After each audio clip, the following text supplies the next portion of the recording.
Hi, my name is Nathaniel Chapman. I'm an assistant producer on Neverwinter Nights 2 Mask of the Betrayer. So Mask of the Betrayer is the first expansion pack for Neverwinter Nights 2, and Neverwinter Nights 2 really kind of is 3 games in one. It's a single-player campaign, it's a tool set, and it's a multiplayer game you can go and play online with your friends. And Mask of the Betrayer really extends all 3 aspects of the game. So for the single-player folks, we've got a new campaign. It kind of picks up where the story of Neverwinter Nights 2 left off, but it kind of tells a completely new story on its own as well. So whether or not you played through Neverwinter Nights 2, there'll be something for you in the expansion pack. You know, while it wraps up the story, you don't need to know what happened in Neverwinter Nights 2 to enjoy the story of Mask of the Betrayer. It's an epic level expansion, so it takes your character from level 18 all the way up to level 30. And we have some new races and classes, and if you want to try out one of those new races or classes, we'll actually level you up and give you equipment so that you'll be able to, you'll be properly equipped for this expansion pack. For the toolset, folks, we've added tons of new creatures, environments. You can actually see this kind of snowy environment we've added. New tile sets, new textures, new placeables, all kinds of new stuff that, you know, whether or not you play the single-player campaign, if you're a builder, you'll get use of those in your modules as well. And then for the multiplayer folks, we've done a lot of work with the DM client, done a lot of work to improve the process of connecting to games, the ease of running these things called persistent worlds, which are sort of like little miniature MMOs that people have started running online. So really, there's something for everyone who enjoyed Neverwinter Nights 2 in Mask of the Betrayer, and really, it really extends all aspects of the game in that sense.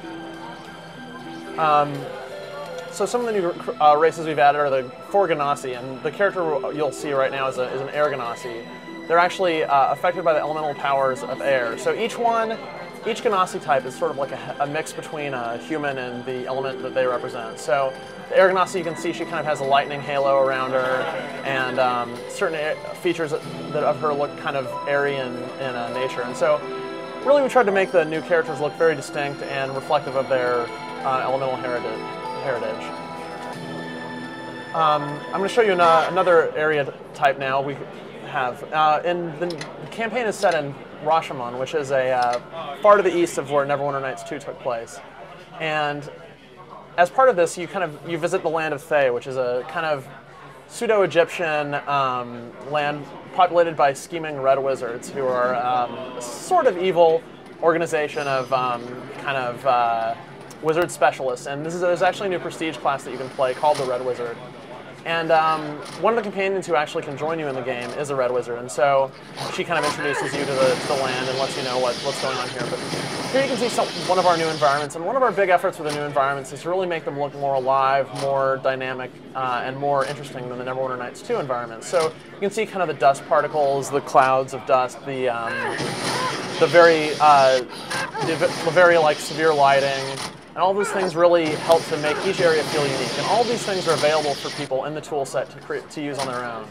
So really this is, everything that we've added to the single player campaign really is also focused on giving people who want to make their own levels something that they can use in the tool set as well. And also on the tool set, we've focused a lot on really making it more user-friendly, more accessible, really giving people what they need to make the best levels they can. And also we've made a lot of those improvements to the DM client that I mentioned earlier that should really make it so if you want to go on and play with your friends, it really should be a lot easier than it was in the base game of Neverwinter Nights 2. Neverwinter Nights 2 Mask of the Betrayer is scheduled to ship this fall, and should have something for everyone who enjoyed Neverwinter Nights 2. Any kind of quest or anything you can show us? Okay, yeah. Let me show you some. Maybe it would be cool to like give you some new characters and stuff. Yeah, you can okay. Tell us about it. Okay. New races or whatever. Okay.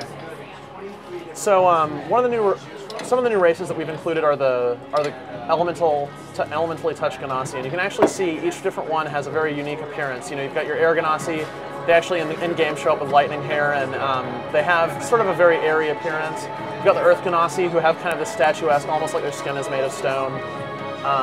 The Fire Ganassi are especially interesting because they're sort of, as they're touched by fire, they have this sort of very like, almost fiery appearance. And when you get them into game, you'll actually see that they have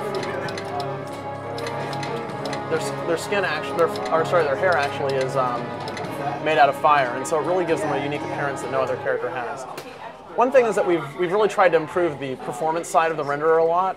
And so instead of putting in expensive new graphics features, we've really just more focused on making the characters look very distinctive, making a lot of the art look a lot cleaner, really improving the quality and look of the art. So you can see the Ganassi has a really unique look, and none of the other characters in the game will really look like a Ganassi. So you can go and make one of your new characters and take them into the expansion and play them, or you can make it, use them in your own modules, whatever you want, or in a multiplayer game.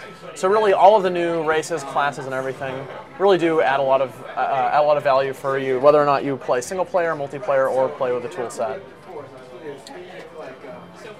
We've also tried to put a bigger focus on player choice in the campaign. So, for instance, when you get in Neverwinter Nights 2, you really had to take the companions with you at certain points of the game.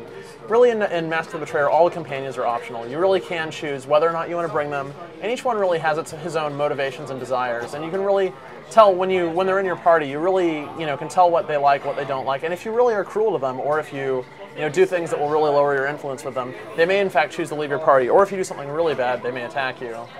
On the flip side, if you're really good to them and you get them to really believe in you and you inspire them, you can actually get them to become stronger and to make you stronger through their influence.